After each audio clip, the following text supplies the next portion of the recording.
Au nom du Père et du Fils et du Saint-Esprit. Amen. Mon Seigneur et mon Dieu, je crois fermement que tu es ici, que tu me vois, que tu m'entends. Je t'adore avec profonde révérence. Je te demande le pardon de mes péchés et la grâce de faire passer 10 minutes agréables à Jésus. Saint Jean-Marie Vianney, Sainte Vierge Marie, intercédez pour moi. Jean-Marie Vianney a été ordonné prêtre lorsqu'il avait 29 ans. Un peu moins de 3 ans plus tard, en 1815, l'abbé Vianney est nommé curé, donc premier responsable, d'une paroisse dans un village situé à 30 kilomètres du lieu où il vivait. Ce petit village de l'Est de la France s'appelle Ars.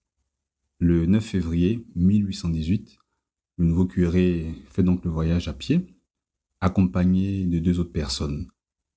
Après plusieurs heures de marche, il a du mal à découvrir sa paroisse. Il ne trouvait non plus personne pour lui renseigner, parce qu'il ne rencontrait que des enfants, des bergers, qui ne comprenaient pas le français, mais seulement leur patois. Évidemment, le GPS ni Google Maps n'existaient encore pour orienter ce groupe-là. La nuit approche, il y a de la brume. Et voilà qu'enfin apparaît un enfant, un peu plus instruit. Il s'appelle Antoine Givre. C'est lui qui montre la route aux voyageurs qui, en fait, étaient déjà au port d'Ars. En guise de remerciement, l'abbé Vianney dit à Antoine, « Mon petit ami, tu m'as montré le chemin d'Ars. Je te montrerai le chemin du ciel. » Le gagnant, certainement, dans ce service réciproque, c'était le jeune Antoine. Eh bien, comme le curé d'Ars, tu peux avoir besoin d'un Antoine pour trouver ta route. Et comme Antoine, tu as certainement fait besoin d'être accompagné par un prêtre dans ce long voyage qu'est la vie chrétienne. Pendant les longues années qu'il a passées à Ars, ce saint curé a montré le chemin du ciel à des milliers de personnes. Il les a aidés à s'orienter dans leur vocation, à reprendre courage dans la lutte, à découvrir la volonté de Dieu, à améliorer leur vie de prière ou des aspects de leur conduite, à résoudre des difficultés concernant la vie de famille ou le travail. Eh bien, celui qui se lance à l'assaut de l'Everest peut avoir une très bonne condition physique et tout l'équipement nécessaire, mais s'il ne connaît pas la haute montagne, il a intérêt à se faire accompagner d'un bon guide. Et là, il n'y a pas de place pour l'excès de confiance. Eh bien, le but de l'accompagnement spirituel, c'est ta sainteté. Et tu ne peux pas arriver tout seul ou toute seule. Tu as besoin de quelqu'un qui te donne les bons moyens pour grandir dans ta vie spirituelle. Et moi aussi, tout prêtre que je suis, j'ai ce même besoin. Dans la Sainte Écriture, il y a de nombreux exemples de ce besoin-là d'être accompagné. Par exemple, Saint Paul, après sa conversion, eh bien, il est dirigé par le Seigneur lui-même vers Ananie. Ananie est envoyé pour aider Saint Paul. Et le livre des Actes des Apôtres nous dit, Ananie s'en alla, une fois appelé par le Seigneur, et arrivé dans la maison, il imposa les mains à Saul en disant, Saul, mon frère, le Seigneur Jésus, qui t'a apparu sur le chemin par lequel tu venais, m'a envoyé pour que tu recouvres la vue et que tu sois rempli du Saint-Esprit. Seigneur, tu te sers de certaines personnes comme des moyens pour me parler, me faire découvrir ta volonté. Et donc, l'accompagnement spirituel, c'est une sorte de mélodie jouée par un trio. Toi, Seigneur, ensuite le prêtre et moi-même. Je pourrais la comparer aussi à une sorte de tour de contrôle. Eh bien, ceux qui travaillent dans la tour de contrôle n'ont pas en main les manettes de l'avion. Celui t'a donné des instructions, des informations importantes. Certaines sont connues avant le voyage, d'autres non, parce que quelquefois il y a des imprévus. Il donne des informations sur l'état de la piste, des informations météorologiques, des informations sur la piste qu'il faudra utiliser pour atterrir ou pour décoller.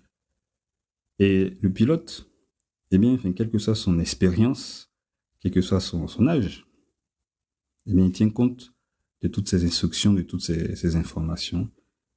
Et elles ne vont pas contre sa liberté. Au contraire, elles l'aident à bien faire son travail. Parce que ce qui est en jeu, c'est sa vie et celle des passagers. Et bien, on pourrait comparer la direction spirituelle à ce travail, la tour de contrôle, qui laisse évidemment toute la place à ta liberté, à ta responsabilité. Et je voudrais t'inviter à feuilleter quelques pages pour ainsi dire, du dictionnaire de l'accompagnement spirituel. Eh bien, ce dictionnaire, là, un peu curieux, il commence par la lettre L. Oui, L comme liberté. Tu es juste accompagné. Et c'est toi qui décides d'être accompagné. C'est toi qui veux être accompagné en toute liberté. C'est à toi qui revient de réfléchir à ce qui t'a été dit dans l'échange avec le prêtre pour décider. Ensuite, dans ce dictionnaire, il y a aussi le mot sacrement. Saint Jean-Marie Vianney encourageait toujours ceux qui cherchaient conseil auprès de lui à fréquenter les sacrements, à se confesser, à assister à la messe. Il affirmait, je le cite, « Tous ceux qui s'en approchent ne sont pas des saints, mais les saints seront toujours pris parmi ceux qui les reçoivent souvent. » Eh bien, j'ai besoin de recevoir souvent les sacrements. C'est pourquoi dans le dictionnaire on trouve le mot Eucharistie, puisque ce sacrement est le centre, c'est le sommet de ma vie de chrétien.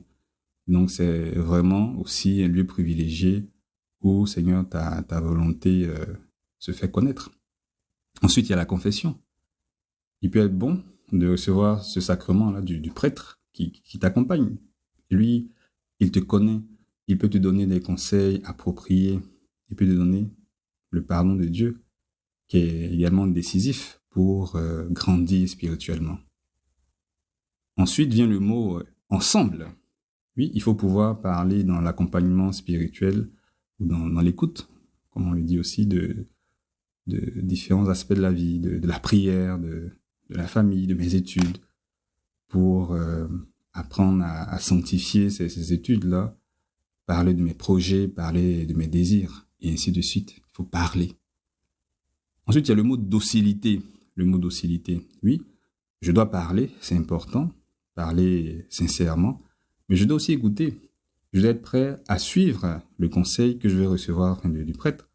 Parce que à quoi bon aller voir un médecin si je ne suis pas disposé à suivre son traitement? Ensuite, dans le dictionnaire, vient le mot résolution.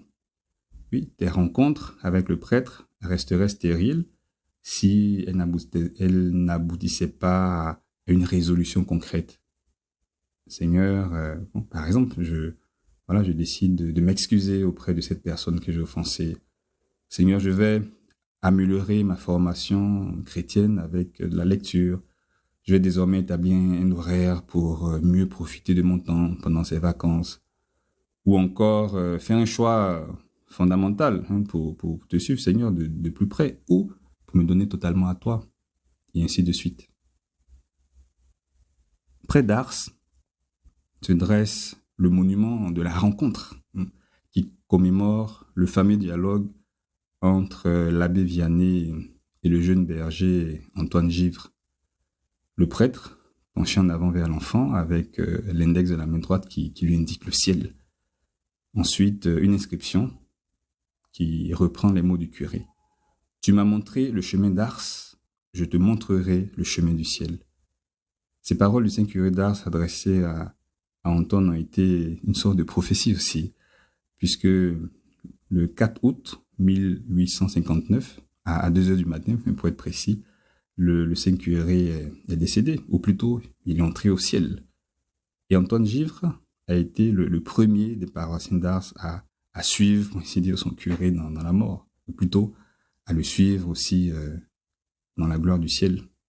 Bon, d'ordinaire, les choses ne se passeront pas comme ça dans l'accompagnement spirituel, puisque c'est pas le prêtre que je dois suivre, mais Seigneur, c'est toi.